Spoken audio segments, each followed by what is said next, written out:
Hey guys, welcome back to Music Talk with John. Today I'm going to show you some new stuff that I picked up recently, so we're just going to go ahead and get right into it. The first one, I was very happy to get a hold of this one. This is a reissue of Aretha Franklin, I've Never Loved a Man the Way I Love You. All I'm asking you is for a little respect when you just a little bit, hey. This is on Rhino, 180 grams. Says the Soul Queen Aretha Franklin's 1967 breakthrough studio album featuring the song Respect. So this is a great album. I was able to play this already and it sounds really good. The bass is where it needs to be, all the vocals are where they need to be, just everything is nice and clear in there. It just sounds really nice and warm like vinyl should. So definitely recommend this album. It is a mono release too, so it's pretty cool. And it's on just black vinyl there and on the Atlantic label. I don't know if you can see that. So this is a definite, if you haven't bought Aretha and you're thinking about it or whatever, definitely check her out in this album. This is just great. I love this album. Next one I have here, yes, this was a used purchase, I think. James Gang, Thirds.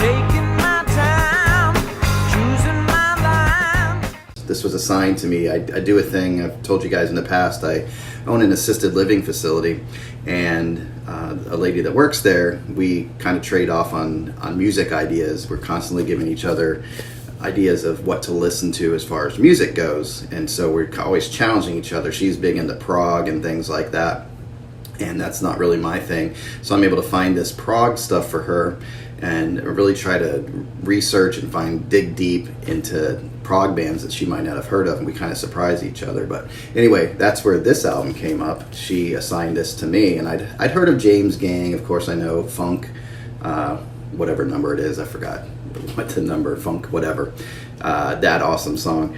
But she assigned me this one, and I always liked of course Joe Walsh, so I'm like, yeah, I'll give it a shot because I've never really heard one of their albums, and this is just a great album from beginning to end. So when I found this on vinyl, and it's in really good shape, it has its original sleeve, and it's just clean. It's on Probe Records, I guess, but it's just a nice clean copy.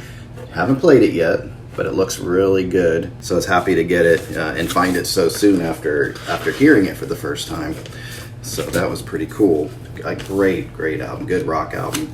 And it came out, does it have the year on this? When did this come out? 70s somewhere, obviously, but I don't see anything on here. But I know Tina used to own it. I just realized that was there, and she didn't write on there, so she went ahead and put a label on there. So there you go. Tina, I have your album. So I was happy to get this one. Next one, I've completed my Led Zeppelin collection now by getting a hold of this one. This one, for some reason, it's not one of their most popular albums from what I understand, but it's still a good album because it is Led Zeppelin. I don't think they really put out a bad album. And this one, Coda, I finally got a hold of. I can't quit you, babe. And it was just I was looking around for it for a long time. I never found a used copy of it, and they finally put a reissue out, and it says remastered and produced by Jimmy Page, and it's on 180 gram vinyl. And I played this. It sounds really good. It's produced by Jimmy Page. It's a nice little gatefold here with the guys there. It's on black vinyl, and I almost dropped it out of there, which is awesome. It has a nice little protective sleeve, and it has the cool Led Zeppelin logo there in the middle.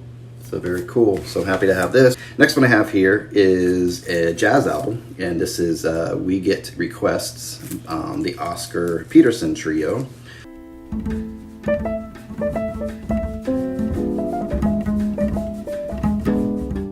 And it's on Acoustic Sound Series. And it's just a nice looking album. You can see how shiny it is. I'm trying to keep the lights off of it. Just a nice looking thing. This is my first Oscar Peterson album. I gave it a listen before I bought it, and it didn't take much to help me understand that I liked it, and so I went ahead and picked it up once I saw that it was available.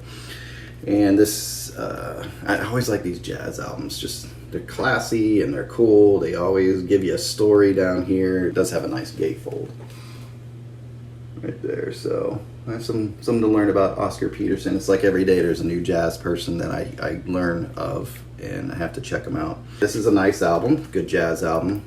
Since I'm still a beginning jazz person, I could suggest this to people who are beginning jazz. This could be a good start for you too. Everybody says Kinda Blue, but there's so many other albums. I'm understanding, again, because I'm a new jazz guy, and I'm cool with a lot of this stuff that I'm finding. So this is a safe album for you if you're new to jazz. Then I have another one that I've seen people raving about or sort of getting into online here, and this is a Blue Note Classic Vinyl Series, Adam's Apple by Wayne Shorter.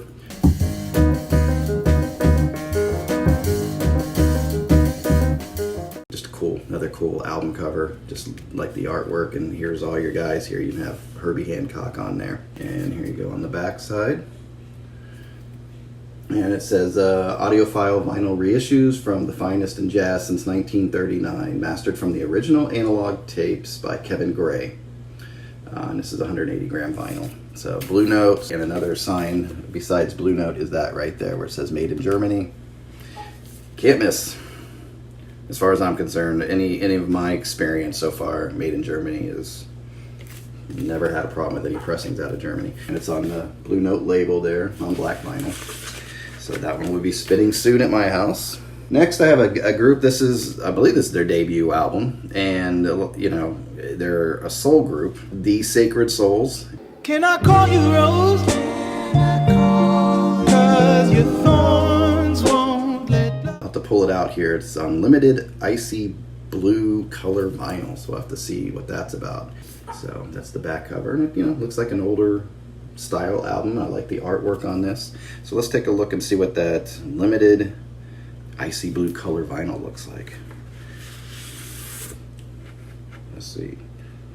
And it's on some nice thick cardboard too. They did a good job with that. And sometimes when they put on that flimsy stuff, it's like, man, come on, paying that money for an album, give me some good thick cardboard.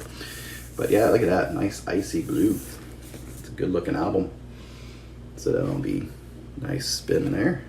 This is the Muddy Waters with the Rolling Stones at the Checkerboard Lounge. Oh, baby, please don't go. Please don't go. Oh, baby, please don't go. Please don't go. And I believe it was the one, somebody was telling me it was owned by a blues guy, and it's Buddy Guy's Club. So on November 22nd, 1981, in the middle of their mammoth American tour, the Rolling Stones arrived in Chicago. Long influenced by Muddy Waters and the Chicago Blues, members of the band paid a visit to Buddy Guy's Club, the Checkerboard Lounge, to see the legendary bluesmen perform. It looks like it's from, like they said, 81, and this was just released. I don't know if this was on CD before, if this is the first time on vinyl. I'm not really sure.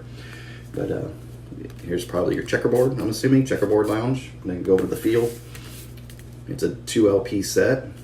Nice gatefold right there.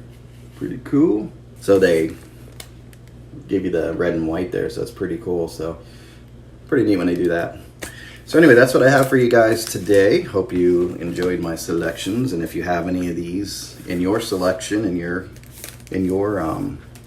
catalog, it came with something else too. So came with this also, but I'm glad they put them in. Or did I already put them in protective sleeves? That's right. Took them out of these. They're nice sleeves, but I don't like keeping them in this paper because every time you take them out, I don't know. There's different theories on that. It's all personal preference, I think, if you're trying to protect your records. So as far as what this paper does compared to protective sleeves, because there was just a thing on MoFi where they were saying they were having issues with MoFi sleeves that have been around for about 10 years. So do we have to switch out our sleeves every 8 years or something to protect them too? I don't know. But that's a cool sleeve right there. I appreciate you guys watching, and until next time, you guys enjoy your music, and you take care. Bye.